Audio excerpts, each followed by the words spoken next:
নমস্কার, আমি সিঞ্জিনী। এই সময়ের বাছাই করা খবর নিয়ে আপনারা দেখছেন হেডলাইন্স কলকাতা। বণিকের মানদণ্ড পোহালে সর্বরই দেখা দিল রাজদণ্ড রূপে। একসময় ব্রিটিশ বণিকরা ভারতে বাণিজ্য করতে এসে শাসকের রাজদণ্ড হাতে তুলে নিয়েছিল, গোটা ভারত দখল করে নিয়েছিল। আর আজ বাংলার শাসক মুখ্যমন্ত্রী মমতা বন্দ্যোপাধ্যায় বিদেশে গিয়ে সেই বাণিজ্যের মানদণ্ড নিয়েই কথা বললেন। কি বিষয়ে কথা হলো, কি ভাবে বাংলার শিল্প পরিবেশকে বিপণনের চেষ্টা করলেন মুখ্যমন্ত্রী মমতা বন্দ্যোপাধ্যায় এবং অন্যান্য শিল্পপতিরা, সেই নিয়েই আজকে কথা বলবো। মমতা বন্দ্যোপাধ্যায় বক্তৃতা শেষে বললেন, আসুন আমরা একসঙ্গে জয় করি। কি জয় করার কথা বললেন মুখ্যমন্ত্রী মমতা বন্দ্যোপাধ্যায়, আর তারপরই গোটা হল হাততালিতে ফেটে পড়ল। বাংলায় শিল্পের কতখানি সম্ভাবনা আছে এই নিয়ে বিদেশে ব্রিটিশ শিল্পপতিদেরকে কিভাবে কি পরিসংখ্যান দিলেন মুখ্যমন্ত্রী মমতা বন্দ্যোপাধ্যায়। মূল উদ্দেশ্য হচ্ছে বাংলায় শিল্পে বিনিয়োগ টানা, আর সেই জন্যই বাংলায় শিল্পের পরিবেশকে বিদেশে ব্রিটিশ শিল্পপতিদের সামনে কিভাবে বিপণনের চেষ্টা করলেন তারা। বদলেছে বাংলা, সেই জন্য বাংলায় শিল্পে বিনিয়োগ করুন। প্রত্যেকের কথার সারমর্ম ছিল এটাই। আর মুখ্যমন্ত্রী মমতা বন্দ্যোপাধ্যায় একেবারে কোমর বেঁধে রীতিমতো হোমওয়ার্ক করে পরিসংখ্যান দিয়ে ব্রিটিশ শিল্পপতিদেরকে বোঝানোর চেষ্টা করলেন বাংলায় শিল্পের এখন কতখানি পরিবেশ রয়েছে।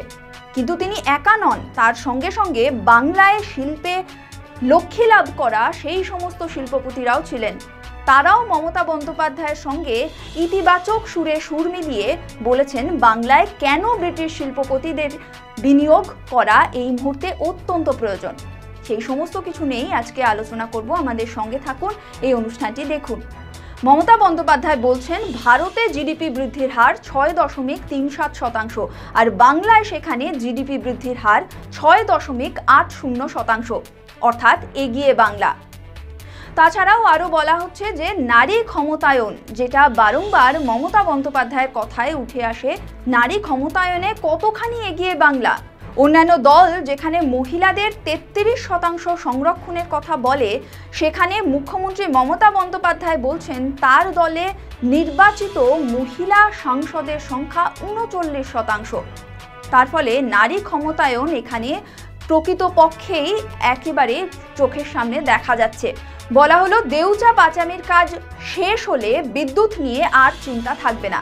দেউচা পাচামির কথা আপনাদেরকে মনে করিয়ে দেব। দেউচা পাচামি হলো সেই বিশ্বের দ্বিতীয় বৃহত্তম কয়লা খনি হতে চলেছে, যেখান থেকে বিদ্যুৎ উৎপাদন করা হবে। আর সেখানে কিন্তু এখনো পর্যন্ত ওখানকার আদিবাসী মানুষেরা জল জঙ্গল জমি নিয়ে আন্দোলন করছেন। সেই আন্দোলন এখনো শেষ হয়নি।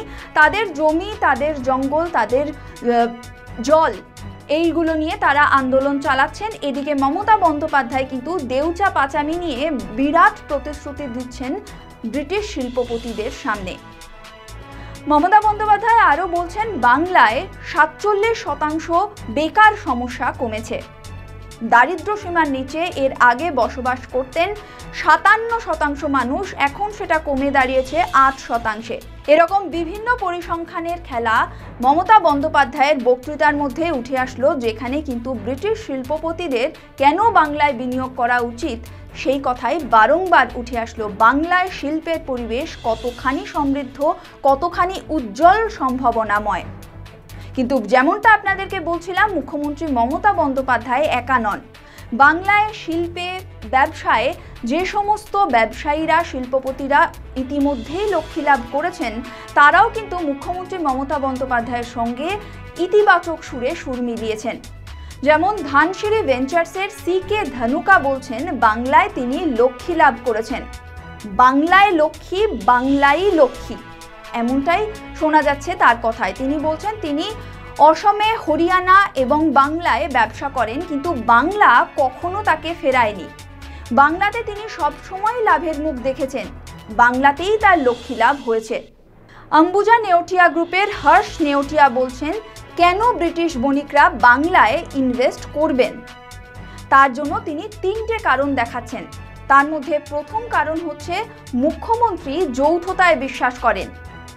যে কোনো সময় মুখ্যমন্ত্রীর সাহায্য পাওয়া যায় বাংলায় ব্যবসা করতে চাইলে। বিগত 12 বছর ধরে বাংলার পরিকাঠামো প্রভূত উন্নত হয়েছে, এটা তিনি দ্বিতীয় কারণ হিসেবে বলছেন। তৃতীয় কারণ হিসেবে তিনি বলছেন যে কোনো অগ্রগতির জন্যই দরকার হয় শান্তি, আর বাংলায় রয়েছে সেই শান্তির পরিবেশ, স্বস্তির পরিবেশ, যেখানে শান্তিতে, স্বস্তিতে, সম্প্রীতিতে মানুষ একসঙ্গে কাজ করতে পারে। তাছাড়াও রুদ্র চট্টোপাধ্যায়, শাশ্বত গোয়েঙ্কার মতন শিল্পপতি এবং আরও বহু শিল্পপতি মমতা বন্দ্যোপাধ্যায়ের সঙ্গে এই দিন ব্রিটিশ বণিকদেরকে বাংলায় নিয়ে আসার জন্য বহু কিছু বললেন, তাদের বক্তব্য রাখলেন। 150 মানুষ উপস্থিত ছিলেন, কিন্তু তার মধ্যে কয়েকজনেরই সুযোগ মিলেছিল বক্তৃতা রাখার।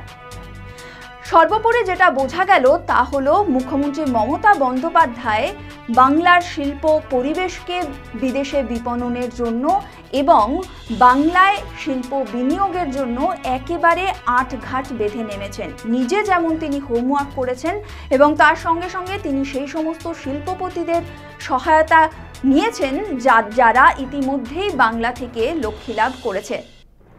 এবার এটাই দেখার যে ব্রিটিশ বণিকরা, ব্রিটিশ শিল্পপতিরা এই বক্তৃতাতে কতখানি ইমপ্রেসড হন এবং এই বক্তৃতা তাদের ওপর কতখানি প্রভাব ফেলতে পারে এবং কতখানি তারা বাংলায় শিল্পে বিনিয়োগের প্রতি আকর্ষণ বোধ করেন, সেই দিকে আমাদের নজর থাকবে। আপনারা দেখতে থাকুন হেডলাইন্স কলকাতা।